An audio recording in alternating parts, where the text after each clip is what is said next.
माननीय अध्यक्ष जी, बहुत बहुत आपका शुक्रिया, धन्यवाद। इस महत्वपूर्ण विषय पर चर्चा कराने की मैं मांग करता हूं। नियम 56 के अंतर्गत महत्वपूर्ण विषय पर बात करने का अवसर आपने दिया, उसके लिए मान्यवर आपका बहुत बहुत धन्यवाद। मान्यवर, कल हमारे माननीय राष्ट्रीय अध्यक्ष जी एक प्रेस कर रहे थे, लॉ एंड ऑर्डर का ही विषय है। उन्होंने एक बहुत अच्छी बात वहां पे कही और पहेली के रूप में कही कि जब भी मुंह खोला तो बुरा बोला। ये कहीं पर बात जाकर फिट होगी, लेकिन मान्यवर मैं आपके माध्यम से कहना चाहता हूं, जो सबसे पसंदीदा सब्जेक्ट है सरकार का, पुलिस, सबसे ऊपर पुलिस, और ऐसी पुलिस हो गई है कि जहां जाओ, जैसे करना है वैसे कर दो। कहीं पर लूट करवा ले रही है पुलिस मान्यवर, कहीं पर मोबाइल की दुकान में घुस जा रही है तो मोबाइल चोरी करके ले जा रही है मान्यवर। हमारे मेरठ में तो हद हो गई, 2 दरोगा इसलिए भी सस्पेंड हुए कि एक धागा व्यापारी से 20 लाख की लूट कर लिए। और लूट का मान्यवर किस तरह का विषय था कि वहां के इंस्पेक्टर ने कहा, एक लोहिया नगर थाना है, मैं कोट करके बता रहा हूं, इंस्पेक्टर ने कहा भाई आज तो कुछ हो ही नहीं रहा, नु क्या करें, नु कुछ तो करके लाओ, तो 20 लाख की लूट कर लाए, मुकदमा दर्ज हुआ है। मैं आपका ध्यान अपने मेरठ के, अपनी विधानसभा के 2 वाक्यों पर देना चाहता हूं। जैसा कि हमारे पहले साथी ने बताया कि दलित, शोषित, वंचित, पीड़ित, कमजोर, अकलियत के लोग, ये आपके पुलिस के, प्रशासन के, ऐसा लगता है जैसे खाते में नहीं है।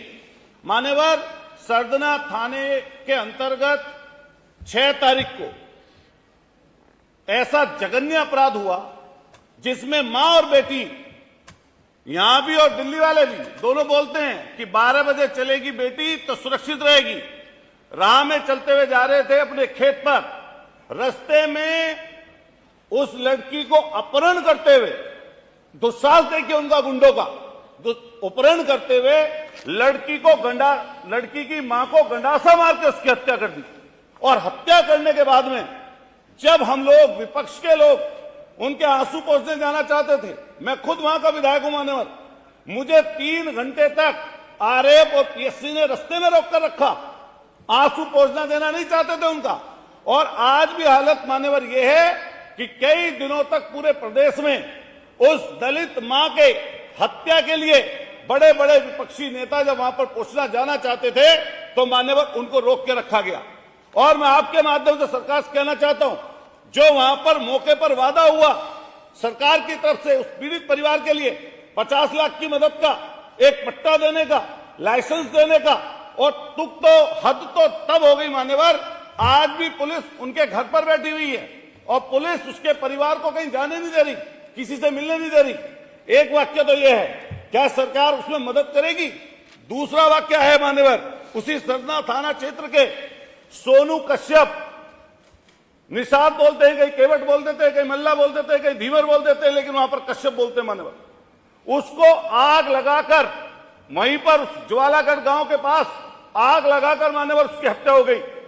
उसके घर की पारिवारिक स्थिति में बताना चाहता हूं आपके माध्यम से। एक बूढ़ी मां है जो मरणअंसल हालत में, एक बहन है। आपने ये वाला लिख के दिया है? दिया है, लिख के। ठीक है। 40 साल की उम्र की है माने उसकी बहन, शादी नहीं हो पाई गरीबी के कारण।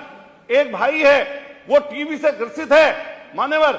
एक जो उसका भाई था जो कमाने वाला, उसकी हत्या हो गई।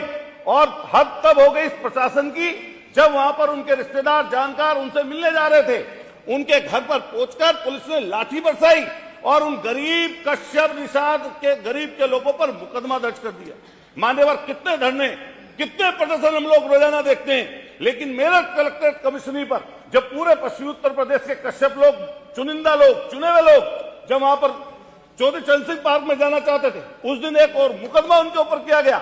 जब मांग की गई कि इस पीड़ित परिवार को न्याय मिले तो उनके घर तक, गांव तक किसी को जाने नहीं दिया, क्योंकि एक परिवार, उनका मौसी रहती है हमारे ज्वालागढ़ में, हमारे क्षेत्र में, और मुजफ्फरनगर के वो रहने वाले हैं। स्थिति बेहद भयंकर है। मैं मान्यवर आपके माध्यम से कहना चाहता हूं, क्या सरकार जो उनसे वादा किया वो पूरा करेगी? क्या उसके बारे में स्थिति स्पष्ट करेगी सरकार? और जिस तरीके का तांडव वहां पर पुलिस ने किया वो सबके संज्ञान में है, किसी व्यक्ति को वहां पर नहीं जाने दिया। माननीय सरकार लगातार इस बात के लिए कहती है कि लॉ एंड ऑर्डर की बात करती है। हमने जब हद हो गई मान्यवर घूम फिर के देखिए कि सरकार की मंशा और सोच में पुलिस ऊपर कहां तक चली गई है। हमने अपने शंकराचार्य जी को देखा, पुलिस ने किस तरीके से उनको रास्ते में रोका और रोकने के बाद में पूरी दुनिया ने वो तस्वीरें देखी हैं जब चोटी पकड़कर हमारी चोटी मतलब अरे वो विषय मत बोलो। नहीं मान्यवर, नहीं कोई ऐसी बात मत चोटी पकड़कर खींचनी थी शंकराचार्य को। यह बेहद अपमान है और अब पाप लगेगा उस चीज का कि शंकराचार्य को किस तरह पुलिस ने रोकने का काम किया। और कई घटनाएं इस तरह की अभी नजदीकी में हुई हैं। मान्यवर, मैं अभी कहना चाहता हूं, पुलिस की बात चल रही थी, अभी सुन लो, बोले क्या चल रही थी पुलिस की बात, आप कहीं पर देख लीजिए। हमारे अयोध्या में यहीं पर मैंने मुख्यमंत्री जी को बोलते हुए देखा कि समाजवादी पार्टी के थे ये मोइन अहमद, समाजवादी पार्टी का बताया, चूंकि वो मुसलमान थे इसलिए यहां पर सदन में समाजवादी पार्टी का बताया गया। 19 महीने वो व्यक्ति जेल में रहा, उसकी बेकरी को तोड़ दिया, उसके घर को तोड़ दिया कि उसकी जाति अलग थी। हम पूछना चाहते हैं वो बाइज्जत कोर्ट से बरी हुआ, बाइज्जत बुलडोज कर दिया, उसके घरों को और बेकरी को तोड़ दिया और आज वो बाइज्जत बरी होकर गया। क्या सरकार उसमें माफी मांगेगी? कौन नहीं जानता। हम नहीं चाहते कि अपराधी बने, अपराधी जो हो उसके खिलाफ जो कार्रवाई कर सकते हैं आप करिए, लेकिन जाति देखकर, धर्म देखकर, उसकी पहचान देखकर उसके ऊपर कार्रवाई होगी और नहीं अन्यथा नहीं होगी। कोडिंग सिरप वाले विषय में हमने देखा, यहीं पर सदन में खड़े होकर मैंने खुद बात रखी और मैंने कहा कि क्या बुलडोजर चलेगा? आज तक बुलडोजर का मान्यवर कहीं पता नहीं है। कोडीन पीकर सो गए मस्त, ड्राइवर गायब, चाबी खो गई, क्योंकि वो माननीय मुख्यमंत्री जी हमारे कहते समाजवादी पार्टी के, हमारे माननीय राष्ट्रीय अध्यक्ष जी ने स्पष्ट कहा कि अगर हमारी पार्टी के तो जाइए बुलडोजर चलाइए, तब भी बुलडोजर नहीं चल रहा, तब भी नहीं पता चल रहा कहां चला गया, क्या हो रहा है उनके खिलाफ। एक शुभम जायसवाल का नाम सुनते हैं मान्यवर, उसके अलावा किसी और का नाम इसलिए सरकार लेना नहीं चाहती क्योंकि वो माननीय मुख्यमंत्री जी के और सरकार के नजदीक के और सहजातीय लोग हैं, दबंग हैं। मान्यवर, ये एक मिनट और, ये मान्यवर, ये विषय नहीं, ये अपने आप में ये नहीं है, ये संदर्भ देखिए मान्यवर प्लीज। वो मैंने स्वयं एक घटना सुनिश्चित हो, वो सुनिश्चित, इसीलिए मैंने पूछा। एक घटना, दो घटनाएं तो वहां बना गई प्रयागराज की, और वो कह रहे हैं न्यायालय से मांगो और ये कह रहे हैं बुलडोजर चले। पहले तो ये दोनों लोग तय कर दें। बढ़ती हुई कानून व्यवस्था के ये खिलाफ अपने आप में नहीं मान्यवर, अगर आपका संरक्षण चाहिए ऐसा है मान्यवर, कानून व्यवस्था के खिलाफ बोल रहे हैं मान्यवर। अभी एक धर्माचार के खिलाफ बोल रहे थे, वही बात मानी के खिलाफ बोल रहे हैं हम लोग, और ऊपर से नहीं, इन्हें नियम 56 पढ़ा नहीं। एक घटना हो सुनिश्चित हो, तात्कालिक हो, 4-4 घटनाएं एक उसके बता रहे। मैंने पहले पूछा, आपने हम तो सोच रहे थे बैठे ये मान्यवर, मान्यवर तो सदन का टाइम भी खराब कर रहे हैं मान्यवर। 2 मिनट में खत्म हो, नियम से कोई मतलब नहीं, जो वो विषय नहीं, वो हटा दें। मैं विषय को रख रहा हूँ। मैं माननीय अध्यक्ष जी, अरे सुन लो, माननीय आप बैठिए, अभी रुक जाओ ना, आप बैठिए प्लीज। मान्यवर, स्पष्ट कह रहे हैं आज भी कि हम कोई समाजवादी पार्टी का व्यक्ति किसी गुंडे, शरारती, बदमाश व्यक्ति के साथ किसी के साथ नहीं है। हम साफ और स्पष्ट कर दें और पहले दिन से हमारी सोच यही है। लेकिन इसके साथ साथ कानपुर का वो वाक्य जिसकी हल्दी नहीं, जिसके हाथों की मेहंदी नहीं सूखी थी, खुशी दुबे 3 साल तक सारी जातियों का तो नाम ले लिया। मान्यवर, ये पुलिस की बात है। खुशी दुबे जेल में रही और उसकी मां का इलाज होना था, वो हमारे राष्ट्रीय अध्यक्ष जी ने कराया, राष्ट्रीय अध्यक्ष जी ने वो इलाज कराया।